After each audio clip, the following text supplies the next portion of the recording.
स्वागत करते। आता पाहूयात बातम्या विस्तारानं। पंतप्रधान नरेंद्र मोदी यांच्या गुजरात दौऱ्याचा आज दुसरा दिवस आहे। पंतप्रधान आज सकाळी 10:30 वाजता अहमदाबादमधील हंसलपूर इथं सुझुकी मोटार प्लांटमध्ये 2 ऐतिहासिक विकास कामांचं उद्घाटन करतील।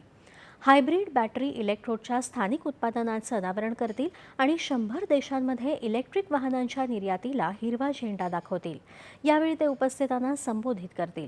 पंतप्रधान अहमदाबादमधील हंसलपूर येथील या महत्त्वपूर्ण उपक्रमामुळे हरित गतिशीलतेसाठी भारताचा जागतिक केंद्र म्हणून उदय अधोरेखित होईल आणि पंतप्रधानांचा मेक इन इंडिया तसंच आत्मनिर्भर भारत या संकल्पनांप्रती असलेला दृढ निश्चय पुढे नेला जाईल। मेक इन इंडियाच्या यशाचं एक प्रमुख उदाहरण म्हणून पंतप्रधान सुझुकीच्या पहिल्या जागतिक धोरणात्मक बॅटरी इलेक्ट्रिक व्हेइकल ई-व्हिटाराचं उद्घाटन करून त्याला हिरवा झेंडा दाखवतील। भारतात तयार केलेले हे बॅटरी इलेक्ट्रिक व्हेइकल युरोप आणि जपानसारख्या प्रगत बाजारपेठांसह 100हून अधिक देशांमध्ये निर्यात केले जातील। या महत्त्वाच्या यशानंतर भारत आता सुझुकीच्या इलेक्ट्रिक वाहनांचं जागतिक उत्पादन केंद्र बनेल।